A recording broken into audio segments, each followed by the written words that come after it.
This is VK3CSJ in Narre Warren South. Please stand by for this morning's WIA broadcast at 9 a.m. on 1825 kHz in the 160 metre amateur radio band.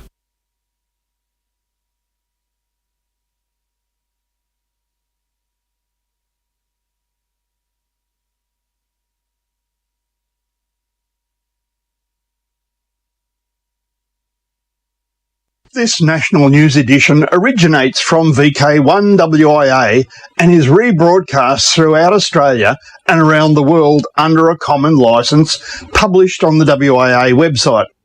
This WIA national news service is copyright to the Wireless Institute of Australia, and rebroadcast is authorised only under the provisions of that common licence.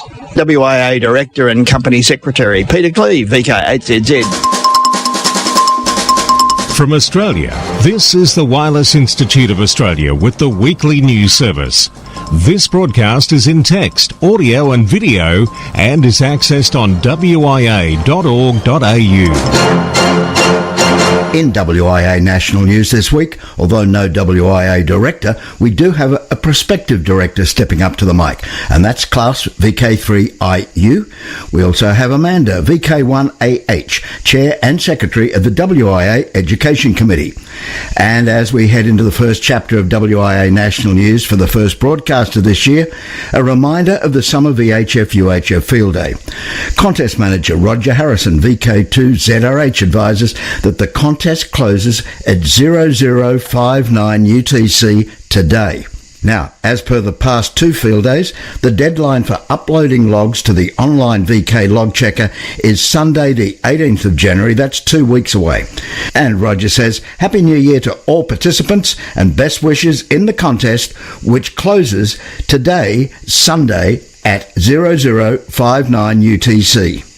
Now wait, there's more, much more in this edition of Views from the Wireless Institute of Australia 2026, and it's for week commencing Sunday, January 4. I'm Editor Graham, VK4BB. This is the best news you'll get in 30 minutes. VK1WIA, the 30-minute compact. Hello, this is Amanda, VK1 Alpha Hotel, Chair and Secretary of the WIA Education Committee, with an update on our progress.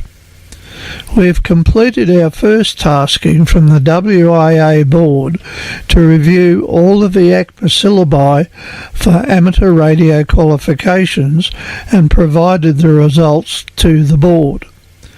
Our next task was to provide information to assist trainers to provide training courses for all levels of qualification.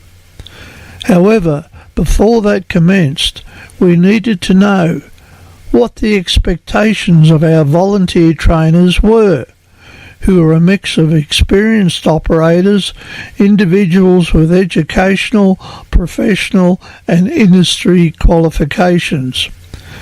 A survey was sent out to WIA-affiliated clubs and interested parties to gather information on their expectations.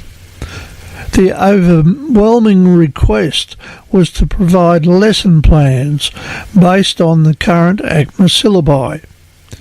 In 2005, we completed the task of producing lesson plans for the Foundation qualification, and they are being prepared for upload to the WIA Education website, whose address can be found in the printed edition of this bulletin. We have not tried to emulate standards of other educational organisations. We believe our plans provide guidance that is consistent and free from unnecessary material for the level of qualification. Our next task for 2026 is the production of standard lesson plans. This will be a challenge for the committee, with a greater depth of knowledge and wider range of subjects required. All lesson plans will change over time, and we welcome feedback or suggestions for inclusion in the lesson plans. My thanks to the committee and to all the volunteer trainers that provided feedback and continue to put in time to encourage newcomers to the hobby of amateur radio. This is Amanda, VK1AH, 73s to all. Hello fellow amateurs, this is Klaus, VK3IU. For over 4 decades my professional life as telecommunication engineer and my personal passion as a licensed amateur radio operator have been intertwined. This unique blend of technical expertise and hands-on hobby expertise coupled with proven leadership in project management and club governance is precisely the skill set I bring to the table as I ask for your vote for the WIA Boards of Directors. You see, I believe our National Association should reflect the very best of our on-air spirit, clear communication, reliable support, and a shared sense of purpose. My journey in radio started back in 1980, and it's taken me from being a telecommunication engineer in Europe to the Philippines under the call sign 4F1RWW to here in Australia, where I've called home since 2000. But my real qualification isn't just my career, it's what I have done within our community. After reigniting my passion for radio in 2020, I didn't just rejoin the WIA, I rolled up my sleeves. For the past 5 years, I served my local club, the Gippsland Gate Radio and Electronics Club, as both treasurer and secretary. We strengthened our finances, updated our policies, and proven that with good governance, a club can thrive. And that experience showed me something crucial. The vital link between a healthy national body and our local clubs is, well, it's something a bit faint. That's exactly why I'm running for the board a second time. While the WIA's crucial work with government must continue, we cannot let it drown out the voices from our clubs and individual members. You have ideas, concerns and solutions that the board needs to hear. So, here is my direct pledge to you. First, I will be your accessible advocate. Wherever practical, I will visit your clubs in person. If a distance is a barrier, we'll meet online. My door and my inbox will be open. Second, I will champion transparency. I will champion to restart the publication of non-sensitive board minutes, push for proactive communication and ensure regular meaningful updates on the WIA website. You shouldn't have to guess what your board is doing. And third, I will always answer you openly. I will maintain a public Q&A site where you can ask tough questions and expect honest answers. No spin, just straight talk. Some may wonder about my commitment. Let me be clear. I firmly believe the WIA is our only legitimate national voice. But for it to truly serve us, it must evolve. We must move forward together as a modern organization. One that operates openly, honestly and energetically as every amateur in Australia. If you believe in that future, I would be deeply honored to have your vote. You can find out more about my vision and my background. Just visit qsl.net/vk3iu or find me on qrz.com. This is Klaus, VK3iu, signing off for now. I look forward to connecting with you and I hope to earn your trust and your vote. 73.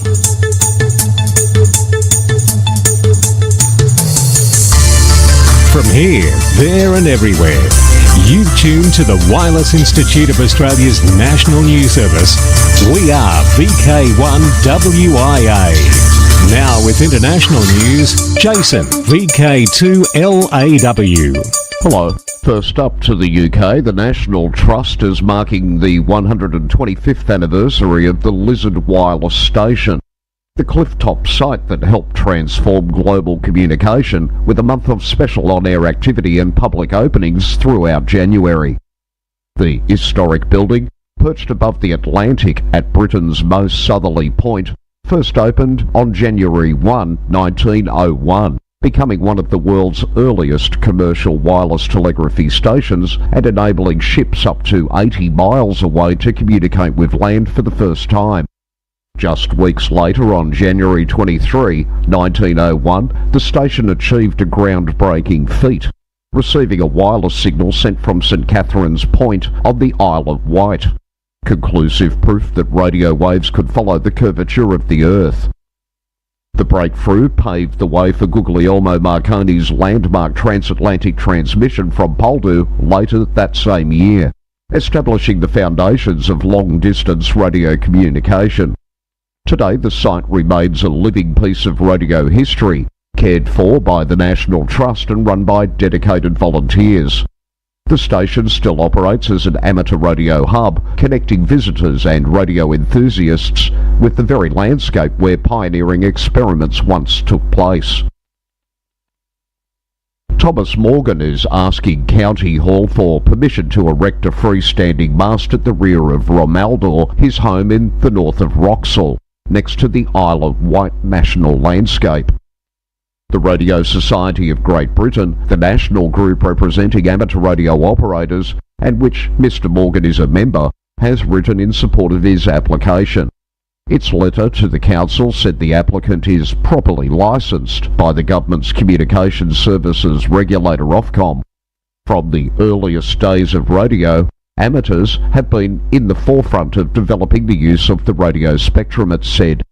This includes not only the art of broadcasting worldwide, either by satellite or shortwave transmission or space communications, but also for making advances in the development of radio techniques, which itself includes valuable work on radio propagation research. If an amateur is to participate fully in the activities envisaged in his licence, it is essential for him to be granted permission to erect an efficient and properly sited aerial system. But 10 members of the public have spoken out against the bid. Watch this space. Just how long the Leaning Tower of Goodland will remain standing.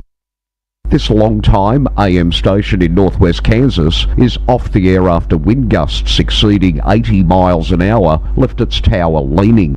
Licensed to Goodland, KLOE AM broadcasts on 730 kHz with a 1 kilowatt daytime and just a meagre 20 watts at night. It transmits from a single tower. According to the owner, Kyle Bauer, 2 of the 4 insulators supporting the tower broke during high winds that swept through Kansas late on the afternoon of December 18. A 3rd insulator broke days later. Jared Isaacman was finally confirmed as NASA's 15th administrator. Here's to hoping there's a reasonable chunk of NASA left for him to administer. As mentioned here on WIA National News last week, President Trump signed the Ensuring American Space Superiority Executive Order, which effectively ends the National Space Council, consolidating under the White House Office of Science and Technology Policy, and puts ambitious dates on numerous goals. An American moon landing 2028, the start of a lunar base including a nuclear surface reactor by 2030, a Golden Dome test 2028, a pathway for commercial ISS replacement by 2030, and more. Although international reply coupons, or IRCs, are still being used by some DX chasing hams in their requests for QSL cards, that option is set to end by this time next year. Countries belonging to the Universal Postal Union have voted to discontinue their use effective 31 December 2026. The vote was taken in September at the 28th Universal Postal Congress held in Dubai. There are a number of IRCs already in circulation that bear the expiration date of 31 December 2025, and they are expected to be honoured for another year. In an era marked by a migration towards confirmations on digital platforms and in digital QSOs, the move brings an already disappearing amateur radio practice to its conclusion. A statement from the Universal Postal Union said that the sunset of the IRC, first put into practice in 1907, was a natural progression within the broader transformation of international postal services in alignment with the digital practices and modern outlook of their customers. Moody Bible Institute's 90.1 WMBI-FM in Chicago is currently operating at 10 kilowatts transmitter power output due to interference with communication equipment at nearby Chicago O'Hare International Airport. The flagship station of the Moody radio network, WMBI, ordinarily operates with 100 kilowatts ERP. The issue stems back to November. The station went off the air completely after being notified by the FCC that the Federal Aviation Administration detected an aspect of its 90.1 FM signal causing minor interference with local air traffic control. Moody said that the FAA recently introduced communications that are highly sensitive to background noise. As a result, WMBI must filter out spurs as low as minus 80 dB at 133 MHz. For WIA National News in Sydney, I'm Jason, VK2LAW. We are VK1WIA. Now, operational news with VK4FUQ. Felix. Hello there. Contest Wise 2026 CQ DX Marathon. The CQ DX Marathon is a year-long DX hunt with the participants competing to see who can work the greatest number of countries, entities, and CQ zones during the calendar year. The 2026 edition started 1 January and will end at 23:59 hours UTC on the 31st December. See dxmarathon.com for complete details. 2026 marks a year of many celebrations. It is the 250th anniversary of the United States Declaration of Independence, and to honour this milestone, the ARRL has introduced a special year-long Worked All States Award called the America 250 WAS. This for-purchase award will be available throughout 2026 via Logbook of the World, and only QSLs made via LOTW count towards the award. The America 250 WAS Award is earned by confirming contact with all 50 states between 0000 hours UTC 1 January 2026 and 23:59 hours UTC 31 December 2026. Ross Hull, all January. VHF UHF Field Day, January 3 and 4. January 2026 AX Day Contest, January 26, Monday only. February 21 and 22 ARRL DXCW. March Jock White Memorial Field Day. February 28, Saturday, 1500 hours to 2500 hours NZDT, and Sunday, March 1, 0600 hours to 1500 hours NZDT. 40 and or 80 meters, phone SSB and or CW 100 watts PEP maximum. March 7 and 8, ARRL DXSSB. March 15, BERU. March 21 and 22, John Moore Memorial Field Day. New rules for 2026. Now let's open the DX window to the world. Two special call signs are celebrating Bulgaria's admission into the Eurozone and the nation's adoption of the Euro as currency. Listen for and work LZ 2025 Zone and LZ 2026 Euro, starting on the 1st of January. QSL via LZ2 VP. An additional call sign, LZ1 EURO, will be active from the 1st through to the 6th of January. QSL via LZ3 SCO. Yannick is active as CN2YD from Marrakesh, Morocco, until the 31st of March this 26th year. You can find him using SSB on the 20 to 10 meter bands. QSL via F6 FYD directly or via the Bureau. Soda Croatia is marking 10 years. Listen for the special call sign 9A10 Soda.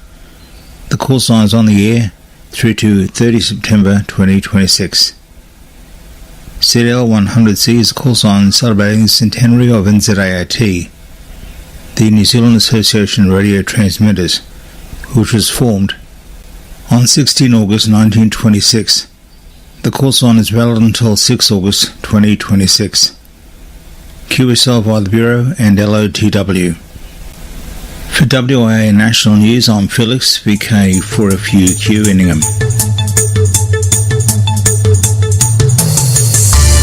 From here, there and everywhere, you've tuned to the Wireless Institute of Australia's National News Service. We are VK1WIA. Now, Special Interest Group News with Bruce, VK3FFF. And a very good day to you. Worldwide Special Interest Groups, Astronomy and Wireless Weather. A new view of the Milky Way has been revealed by capturing different radio frequencies, showing where stars are born and where they're dying. Details not normally visible to the naked eye or through astrophotography. The GLEAM survey, short for Galactic and Extragalactic All-Sky MWA, is a radio astronomy project that mapped the entire sky visible from Western Australia using the Murchison Wide Field Array MWA telescope. The survey looked at radio waves from space to study galaxies, stars, supernova remnants and other cosmic objects that cannot be seen with regular telescopes. Silvia Mantovanini is a PhD student at Curtin University's International Centre for Radio Astronomy Research. She spent 18 months and more than 40,000 hours using supercomputers at the Pawsey Supercomputing Centre to process data from the GLEAM survey and create the image. Ms. Mantovanini said stars were dying and being born all the time, and said, "We always have new stars that are merging with others or interacting with other objects in the sky, and then slowly they go to die." Ms. Mantovanini said the image was a reflection of the past from a long time ago. Worldwide Special Interest Group News, Summits on the Air, Worldwide Flora Fauna Program, Parks on the Air, and other adventure groups. To celebrate their 15th anniversary, members of the Croatian Flora Fauna ARC 9A1WFF are active as 9A44FF and 9A44FF/P between January 1st and 31st of December 2026. See the link in WIA National News for information about their anniversary award. Worldwide Special Interest Groups, Final Frontier. Launch teams practiced Artemis II countdown. In a prelude to the real deal, the 4 astronauts of the Artemis II mission boarded their Orion spacecraft inside the Vehicle Assembly Building at the Kennedy Space Center on Saturday afternoon, December the 20th. The 3 Americans and 1 Canadian participated in a launch day rehearsal referred to as the Countdown Demonstration Test, or CDDT. It was the first opportunity for everyone involved with the mission to be on hand and to go through the motions of the big day with the fully integrated rocket in the loop instead of just data simulations. The launch of Artemis II is currently slated for no earlier than February 6th. NASA also says the launch will take place no later than April 2026. And they weren't flying home for Christmas or even driving, but astronauts in space found their own way to make the season bright. They hung their space stockings by the airlock with care. 4 astronauts on the International Space Station sent their best Christmas wishes to Earth as they orbited our planet. NASA astronauts Mike Finke, Zena Cardman, Chris Williams, and Kimaya Yui of the Japanese Aerospace Exploration Agency, JAXA, sent a video Christmas card home as they and 3 other crewmates spend the holidays 400 kilometres above us. Finke, who commands the Expedition 74 crew on the ISS, said, "Greetings to planet Earth, all our friends and family, from Expedition 74 aboard the International Space Station flying high above," and said, "Thinking of you during this holiday season." Worldwide Special Interest Groups, IOTA. IOTA OC066 FO JI1JKW is active from Takaiho and Tuamotu, IOTA OC066 from the 2nd to 6th of January on 40 to 6 metres on SSB, CW, FT8 and also QO100.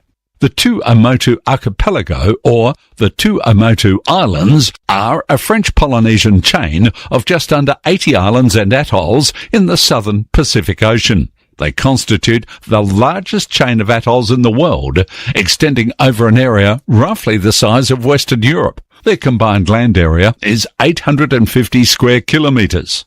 QSL FOJI1JKW via home call. Again, that is JI1JKW using LOTW. And NA095, Dechao Island, Puerto Rico.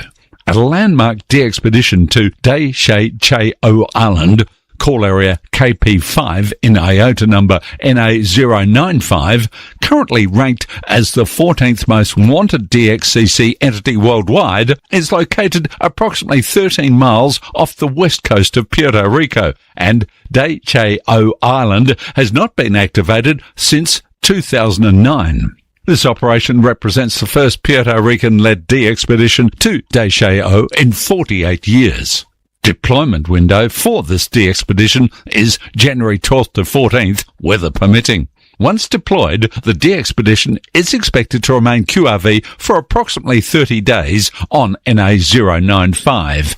For the latest news, photos, operational updates and activation schedules, visit the link we show in this week's WIA National News at wia.org.au. Worldwide Special Interest Groups, Radio Amateur Old Timers, qcwa.org and raotc.org.au. It's across to VK7 for a report on RAOTC. Hello everyone, this is Peter, VK7PD, reminding you that in accordance with tradition, there is no Radio Amateurs Old Timers Club broadcast in January. The first RAOTC bulletin for 2026 is scheduled for Monday, February 2nd. However, members and friends of the RAOTC in Perth are reminded that the first monthly luncheon meeting for the new year will be held on Tuesday, January 13th, starting at 11:30am. The venue is the 7 Mile Bar and Bistro, 501 Wanneroo Road, Balcatta, and their website can easily be found by searching 7 Mile Bar and Bistro. Everyone is welcome to join in and have an eyeball QSO. Full details are published on the RAOTC website, which is raotc.org.au, under the subheading Luncheons. On behalf of the RAOTC, I hope everyone has had an enjoyable Christmas and best wishes for a happy, healthy and safe New Year. 73 from Peter, VK7PD. Thanks, Peter. Now a look at video.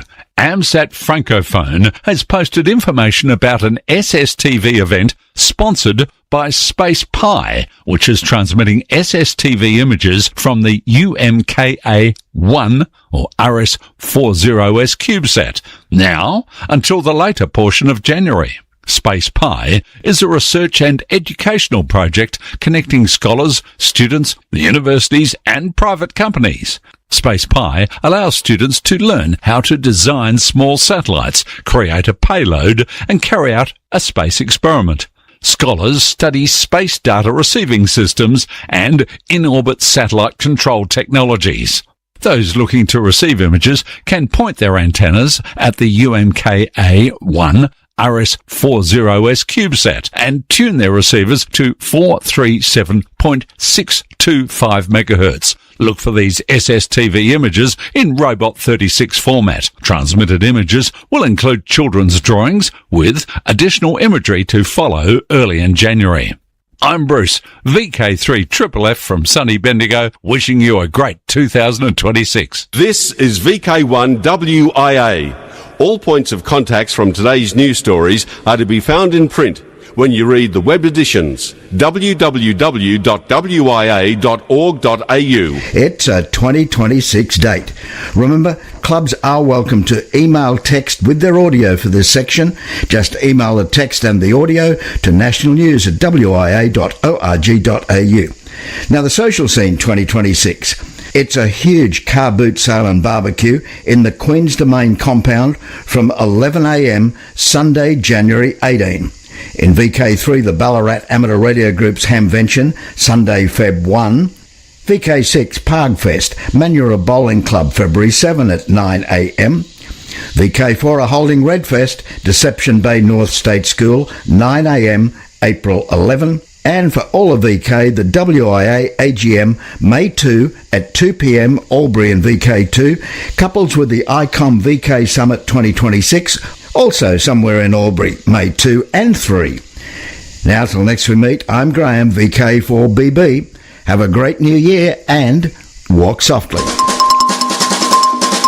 From Australia, this has been the Wireless Institute of Australia with the weekly news service.